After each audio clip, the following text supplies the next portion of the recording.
Dear participants of the first summit, of the heads of state of S, hello. It is a great pleasure and an honor to meet here today, a blessed date, here in Niamey. We thank him for everything he has done for us up to today, and everything he will do for the people of AES. Allow me also to pay tribute to the Nigerian people. These people who have suffered so much since the advent of the CNSP, and who continue to stand tall. Thank you to the Nigerians. When we set foot on our homeland here, you are more than friends, you are more than neighbors. You are our brothers, you are our sisters, because brotherhood goes beyond friendship or neighborhood. We have the same blood running through our veins. In our veins flows the blood of those valiant warriors who fought and preserved these lands that we call Mali, Burkina, and Niger. In our veins flows the blood of those valiant warriors who helped the entire world rid itself of Nazism and many other scourges. In our veins, for the blood of those valiant warriors who were deported from Africa to Europe, America, Asia, or I don't know where else, and who contributed to building these states during slavery. In our veins, for the blood of dignified men, robust men, men beginnings. And for that, let us be proud and be thanked for being nationals of the ASA. Africa, this continent that has suffered so much and continues to suffer because of the imperialists. These imperialists have only one cliché in mind. Africa is the empire of slaves. That's how they see Africa. To them, Africans belong to them. Our lands belong to them. Our subsoils belong to them. They have never been able to change their mindset until today. Deplorable, but how do they proceed?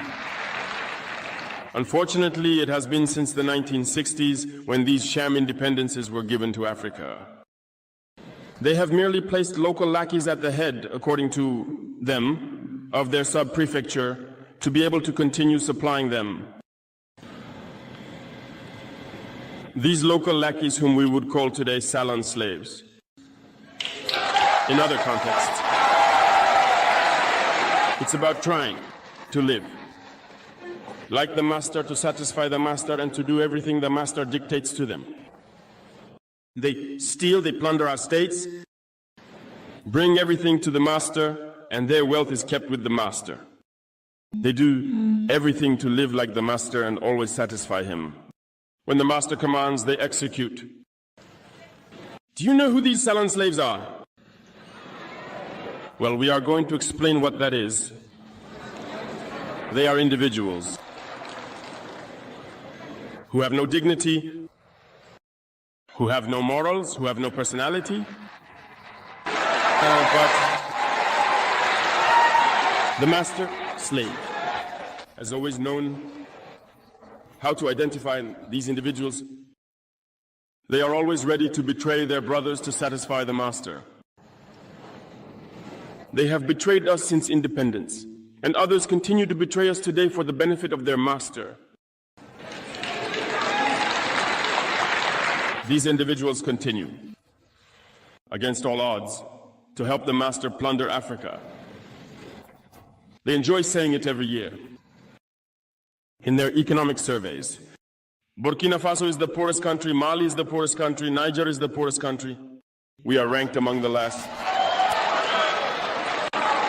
Very well, if we are as poor as they say.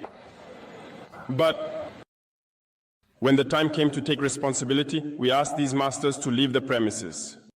Why don't they want to leave? When we take the case of Niger, for over 40 years, some countries have been exploiting uranium to produce energy at home. From Ottawa to Paris, the streets are lit up. It's the light. But in Niger, it's darkness that is served to us. When you go to our states, our lands are riddled with holes everywhere in search of precious metals such as gold. But often there isn't even the slightest accessible road to reach the areas where they are exploiting. Gold, let alone some basic social services. That's why we decided to revolt and take the destiny of our countries into our own hands. There are many other examples. But when we decided this way, we were approached by certain armchair slaves to convey the message of their master to us, because they had created this kind of polymer chain that rises to the head of our states to serve them, and we came to break the chain. And it's inconceivable for them. So they approached us and asked us to fall in line, to be part of the elite who must lead Africa because they have an elite trained and shaped, who must follow, who are embedded in that chain. We refused to fall in line with them. And from then on, hostilities began. They misled into our areas. Several mercenaries, trainers, agents descended into the Sahel hoping to carry out attacks. Barbaric, cowardly, against our populations, hoping to incite them to revolt. In addition to these attacks on the ground, the communication attacks, manipulation, disinformation are deeply rooted in their souls. But the people of the Sahel have understood, and never again will they be manipulated. They know where they come from, they know what they are doing, and they know where they are going.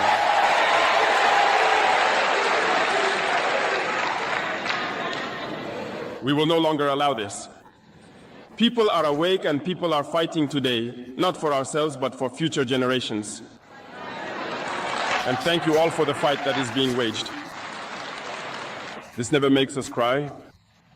We will not tremble. We will face it. We will fight for true independence, for our freedom.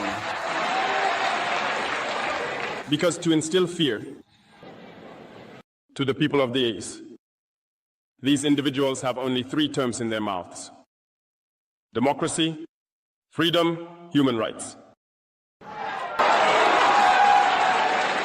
Sure.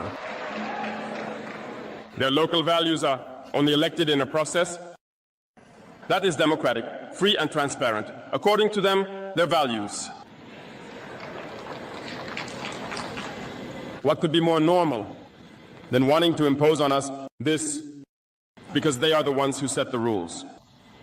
Very well.